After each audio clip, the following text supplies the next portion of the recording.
right, welcome to the Game 6 News Conference of the NCAA Knoxville Regional. We're joined by Tennessee head coach Tony Vitello, catcher Cal Stark, and center fielder Hunter Ensley. Coach will make an opening statement, and then we will take questions from both. Raise your hand, and we will pass the mic back to you. Coach. Yeah, congrats to our players. They've worked hard. Also, congrats to everybody that was a part of our regional tournament.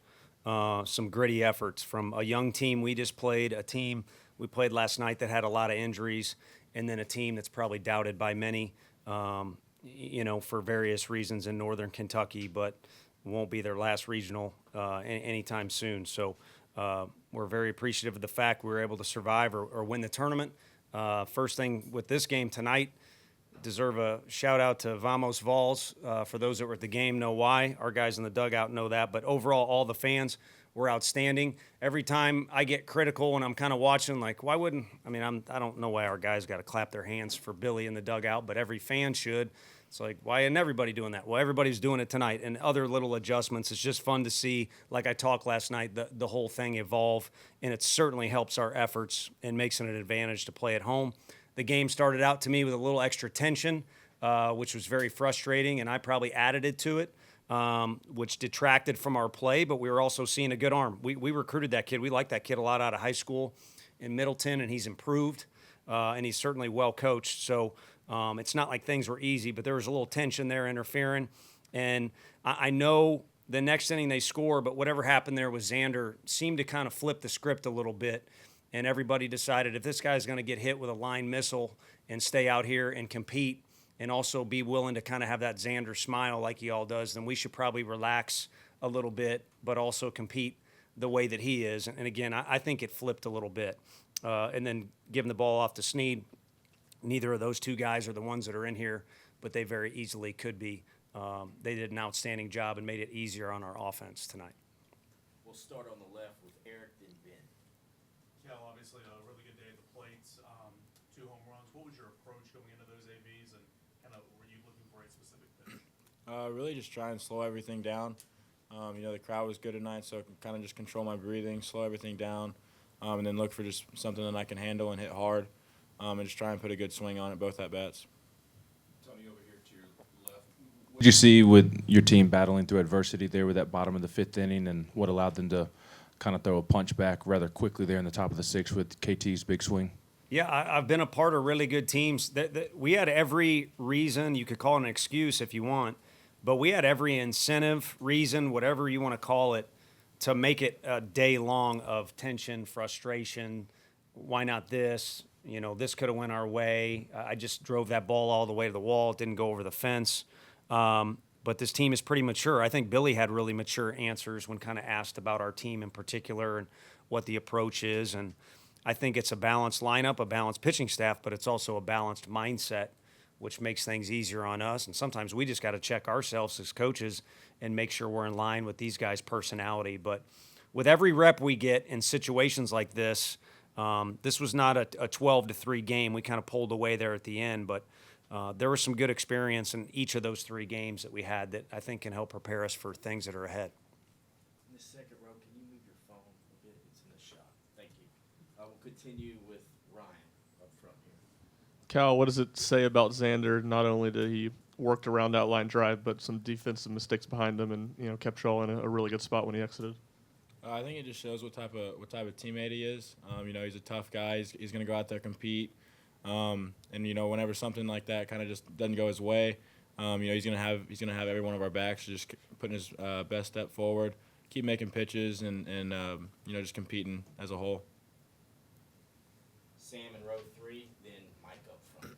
Tony, Cal has new career highs in basically every category this season. How have you seen him grow? Also, less games this season. How have you seen him grow this year? And then for him to have 2 home runs tonight, to have the home run that broke, set the new Tennessee home run record. How special is that? Yeah, there's been growth there for 4 years of his college career. It's why we recruited him, is what his junior college coaches had to say about him. It's a great program he comes from, and we have a good relationship with those guys.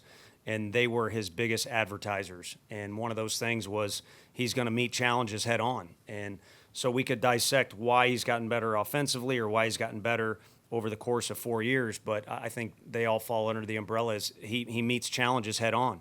whether it's to be better offensively than he was last year, to understand that we feel like we're as deep as anybody in the country at that catching position. But he obviously wants to be the guy that's out there the most. Dealing with Coach Anderson and his ridiculous standards every day.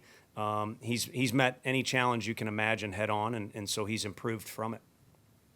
For Hunter and Cal, is this maybe as complete a weekend offensively from top to bottom in the lineup as you guys have had in a while? Yeah, I thought for all 3 games it was pretty complete. Definitely a few things we could go back and do better for sure, but I thought for a 3-game series that we had, did a lot right, but definitely some to improve on.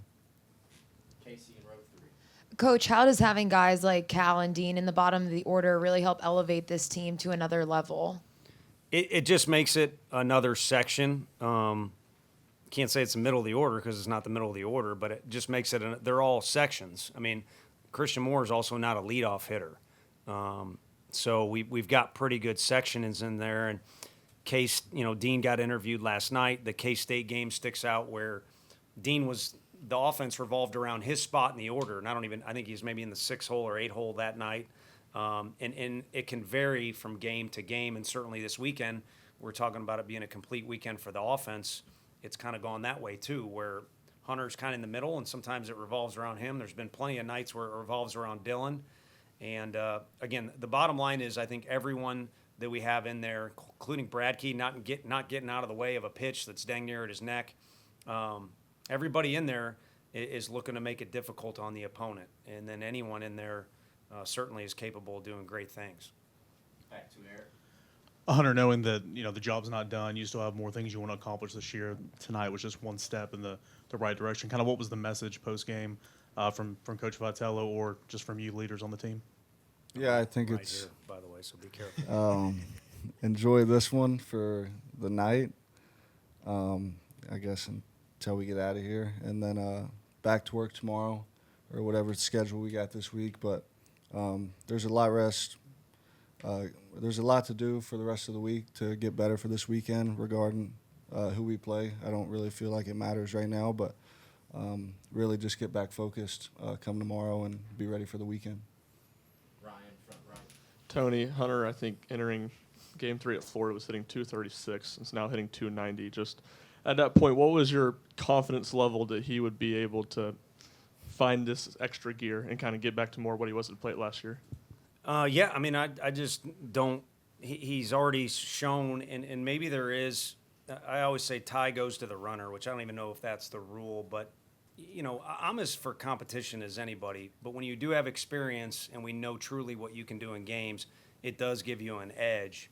And based off what he did for us last year in so many different situations, you can't erase that. So, and I personally don't invest in some of those numbers that y'all pay attention to, and you should, but we kind of pay attention to certain things that are just always there, whether it be taking charge in the outfield, being able to be one of the better center fielders in the country defensively, being an aggressive and really good base runner, and being a fighter at the plate. The numbers will kind of work themselves out if you're in there competing your butt off. I kind of wanted to go to Chuck for Billy, but I'm like, it'd be nice for Billy to get a hit. I'm sure he wanted one. But, we're not sitting here doing this interview. We probably have to play again tomorrow without Billy, but he didn't necessarily get a hit tonight. So that stuff will fluctuate a little bit. But if you have the right approach out there, plus some ability, then we're investing in you for sure. Ben then Page. Hunter, what would you say has been the biggest difference for you over the last month? And then, Tony, if you don't mind just speaking to Dean in his weekend, pretty consistent at the plate. Just what did you see for him, especially as a freshman in this moment? Sure.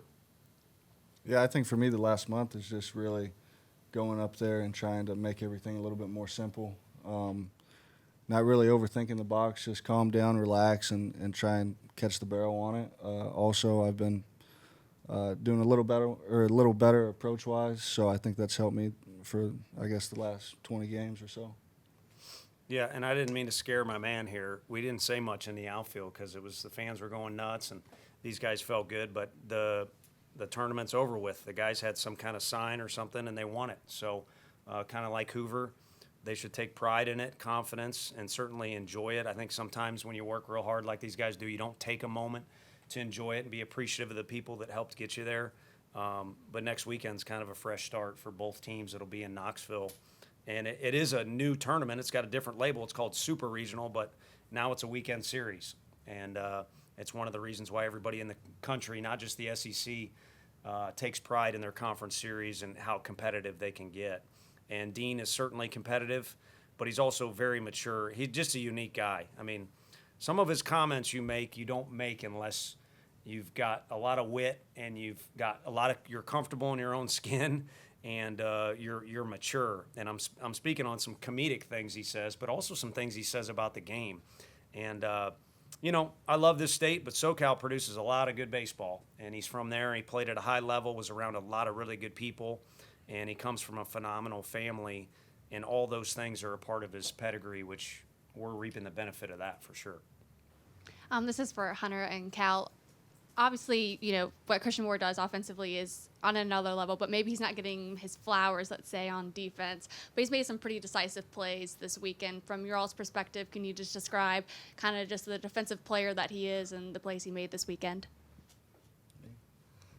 I told him after the double play that this weekend he looked a little bit like Robinson Cano out there. And I think I heard it on his own interview on Rally Cap, but that's who he kind of reminded me of this weekend. He was just flashing the leather all weekend, making a lot of diving plays that sometimes it seems like he's just a little bit short on, but I thought this weekend he was phenomenal on the defensive side. What is Rally Cap? Rally Cap. Okay. SEC Network. Okay. No, I think he puts a lot of work into it to become better and better each and every day. So I think that work is kind of starting to show off. Making those plays is not an easy thing. You can't really practice the plays that he'd been making, like the jump throw or dive and play. It's just kind of reactionary and just pure skill. So it's just, yeah. KT's had one of those, sorry, but I'm glad you pointed that out because that'll be a part of our meeting when we meet on Monday or Tuesday is the value you can add to a game without being the guy that's on Twitter or the guy that gets to wear a hat or whatever, He was incredible defensively tonight. And KT had a game like that where we didn't get much offensively at all, but he was incredible in the outfield, so good stuff. Tony, you guys have been on a real hot streak just through regional play the last few seasons. What do you attribute that to? Being able to go 3-0, 4 straight years in regional play? I think each year is separate. Each weekend is separate, and we're so blessed when we're here. It is difficult on the opponent. Our guys, I think, put in a lot of extra reps and take a lot of pride in the fact this is their workplace. So being at home is one thing for sure. And then last year, I don't know, it was unique. I think that was a grudge match in Game 2, and whoever was going to win that one was certainly going to have an edge. And, that game was wild. It could have gone either way. So like anything, I don't think there's one answer, but I do think each team is different. But we have been meeting in this room right now that's set up for media for 7 straight years. And the guys that came here in particular are second and third and fourth year set life up much, much better for these guys that are my left. And Ensley's buddies with some of those guys, but some of those guys set the tone. And they made some people angry and made some people question, like, what are we trying to do? And, what crazy stuff? Just leave it at that. But what we were trying to do is get involved in this. Southern Miss has been doing this for 20 years. And so rather than knock on the door, some of these guys decided to try and kick the door in and throw helmets and stuff like that, which not all the best, but it got these two guys to the left in a better position. So I think the last 3 years has been a compound effect too of some lessons learned and some things gained by other people that came before these guys. West and Emily. Cal, I think a lot of people talk about sort of the physical energy required to be a catcher and maybe how that can affect offense sometimes. What about the mental side of that? Tony mentioned earlier, you talk to Frank and those guys and the pitchers every day and scouting reports and all those things. Like, how much time in a given week do you have for, working on your hitting and things like that? I think we split it up a good bit. I have plenty of time to do both. It's fun to do both. Get to work with Coach A each and every day.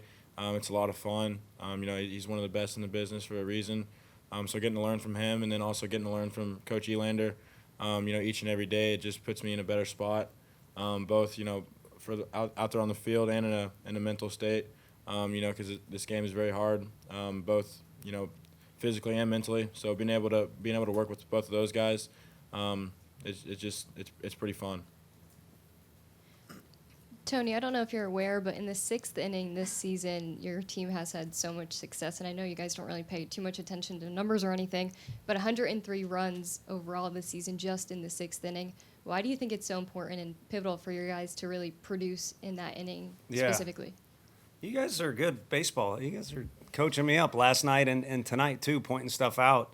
But immediately, that's a tough one to normally answer without research. But immediate response, I would say, these guys are pretty good at trying to figure things out. And we talked about SEMO at some point with the media. I think with Ben McDonald was asking, he's a good athlete, but he's kind of a puzzle solver too. And so you've seen people turn over the pitching when our lineup turns over or change the pitching. And I think our other guys are like that too. Coach Elanders puts in a ton of hard work, scouting report wise. So I think middle of the game is usually when you need to make some adjustments and figure some things out.